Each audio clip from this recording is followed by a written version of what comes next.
बिस्मिल्लाहिर्रहमानिर्रहीम। हम डिस्कस कर रहे हैं सेक्शन 1 सीपीसी को, इसकी एप्लीकेबिलिटी कैसे, किस किस एक्ट को, किस किस सूरत हाल को ये कवर करती है एप्लीकेबल। तो आज हम बात करेंगे कि आर्बिट्रेशन एक्ट में क्या सीपीसी एप्लीकेबल होगी। तो प्रीवियस लेक्चर में भी कुछ इसके पहलू का अहाता किया था हमने। आज हम फर्स्ट ऑफ ऑल डिस्कस करेंगे the principle of res judicata, whether it does apply to the proceedings of arbitration act. जो आर्बिट्रेशन एक्ट के मामलात हैं उनको रेस जुडिकाटा का principle provided by section 11 of CPC applicable है या नहीं। The answer is yes, it does apply. आप जानते हैं कि what do you mean by the principle res judicata, इस पे हम डिटेल्ड लेक्चर भी करेंगे लेटर ऑन, लेकिन to make it understand summarily कि जब दो पार्टीज के दरमियान सेम मामला की बाबत कोई मैटर फाइनली डिसाइड हो जाता है, यानी सिविल मैटर, तो फिर उनके वो पार्टीज या उनके वारसान दोबारा उस मैटर के बाबत सूट नहीं फाइल कर सकते। No court shall try such suit, कोई अदालत उसको ट्राई नहीं करेगी। The matter regarding between the same parties regarding the same matter once decided, तो दोबारा no court shall try such suit. This is called principle of res judicata. Res judicata भी बोलते हैं, रेस जुडिकाटा भी बोलते हैं, लैटिन वर्ड है, तो वो इस तरह प्रोनाउंस होने में थोड़ा हो जाता है। अब जो आर्बिट्रेशन प्रोसीडिंग है उसको ये अप्लाई होता है। मिसाल के तौर पर मुद्दई ने दावा दायर किया, दावा आर्बिट्रेशन में चला गया। आप जानते हैं ये ऐसे होता है कि बाज़ औक़ात दोनों फरीकैन किसी को कंसेंट से कोर्ट में कहते हैं जी हम आर्बिट्रेशन कर लेते हैं, और वो आर्बिट्रेशन के लिए जा सकता है। आर्बिट्रेशन में चला गया, दावा रिजेक्ट हो गया, आर्बिट्रेशन अवार्ड बन गया, वो फाइनल हो गया, रूल ऑफ द कोर्ट बन गया। अब उसके खिलाफ अपील भी नहीं हुई, यानी वो फाइनल एंड कंक्लूसिव हो गया बिटवीन द पार्टीज, फरीकैन के माबैन वो फाइनलिटी इख्तियार कर गया। अब मुद्दई या उसके वारसान एलआर्स, लीगल एयर्स, दोबारा उस मामले की बाबत केस नहीं फाइल कर सकते। क्यों? Principle of res judicata hit करेगा, barred by principle of res judicata हो जाएगा। इस पॉइंट पे आप जजमेंट्स नोट फरमाएं। 1993 SCMR page 437, 2004 YLR page 626, 2003 YLR page 1768। अब दूसरी बात कि क्या जो popularly pronounced as, called as common parlance में 12(2) की पिटीशन, 12(2) की एप्लीकेशन। 12(2) क्या होती है?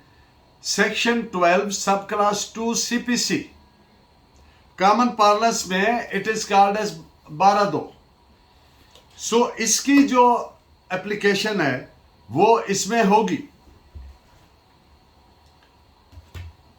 सॉरी, मिसाल के तौर पर एक पार्टी ने डिफेंडेंट के प्रॉपर एड्रेस पे, अब आर्बिट्रेशन हो रही है, बात आर्बिट्रेशन की हो रही, प्रॉपर एड्रेस पे नोटिस वगैरह सर्व नहीं किए। प्रॉपर एड्रेस पे नोटिस सर्व ना करने का मकसद ये है कि जानबूझ के शायद गलत एड्रेस लिखा,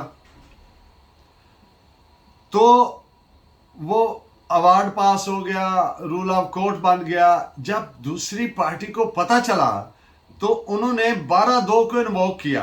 12(2) आप जानते हैं, जब कोई फ्रॉड या मिसरिप्रेजेंटेशन के जरिए मैनूवरिंग करके, मैनिपुलेशन करके, कोई भी इस तरह के टैक्टिक्स यूज करके सक्सेसफुली ऑब्टेन्स ए डिक्री और ए जजमेंट और एन अवार्ड, तो उसको सेट असाइड हो जाता है जब पता चले जिस आदमी के खिलाफ हुआ है, क्योंकि no right originates from fraud, principle of law है। And another principle of law, fraud vitiates even the most solemn proceedings. Vitiates मतलब खत्म कर देता है, जितनी मर्जी वो सैक्रोसैंक्ट प्रोसीडिंग हो, फ्रॉड से कोई राइट पैदा नहीं होता। और इसमें लिमिटेशन एक्ट भी एप्लीकेबल नहीं होता 12(2) की पिटीशन को। किस लिए? क्योंकि उसको तो पता ही नहीं है। हां, अप्लाई करेगा from the date of knowledge.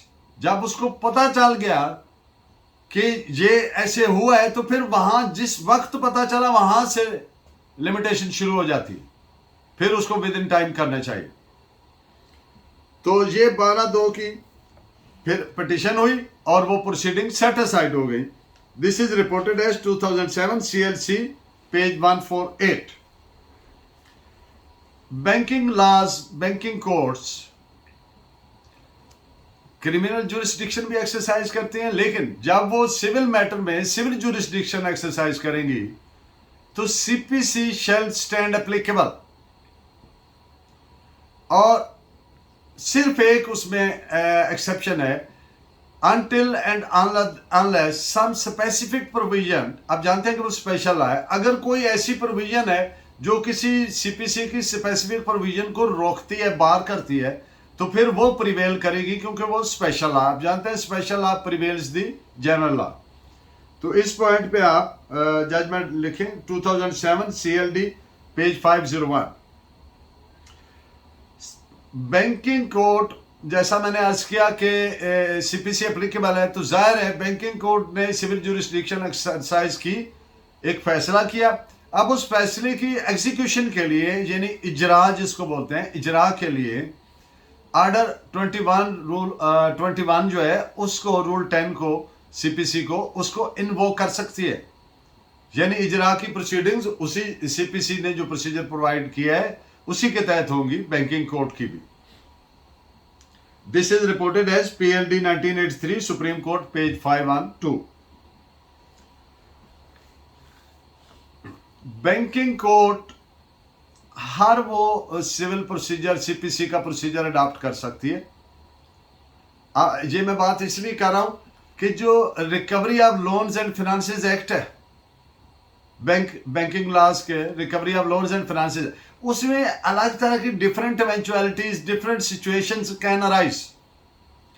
तो कोई ऐसी सिचुएशन जिसके लिए बैंकिंग लॉज में कोई स्पेसिफिक प्रोविजन नहीं है, तो can adopt, can proceed according to the section as provided by the CPC।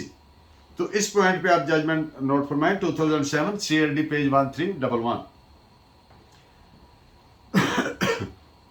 Sorry, insurance laws जो हैं, ऑर्डिनेंस है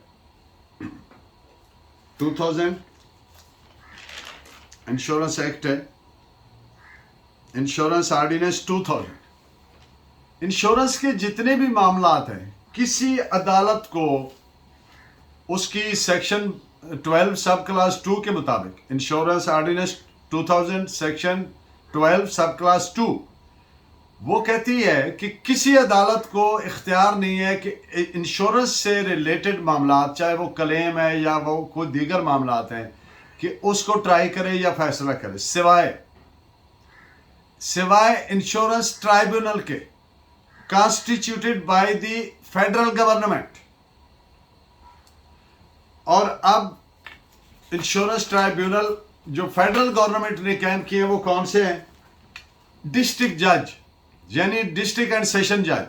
डिस्ट्रिक्ट जज, आप जानते हैं जब सेशन जज बोलते हैं जब वो फौजदारी काम कर रहा होता है, और जब वो सिविल नौयत का काम कर रहा होता है तो उसको डिस्ट्रिक्ट जज बोलते हैं, और पूरा क्या बोलते हैं? डिस्ट्रिक्ट एंड सेशन जज। तो जो डिस्ट्रिक्ट जज ऑफ द डिस्ट्रिक्ट है वो ट्राइब्यूनल होगा इंश्योरेंस पर्पसेस के लिए।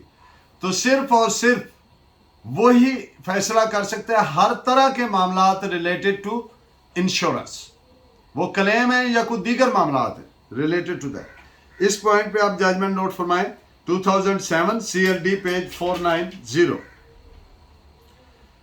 और in the end of today's lecture, bar council act 1926, इसको CPC एप्लीकेबल नहीं होती, जो tribunal for conducting the bar council matters, उसको सीपीसी एप्लीकेबल नहीं होती। इस पे आप जजमेंट नोट फरमाएं, PLD 1960 लाहौर, पेज 720।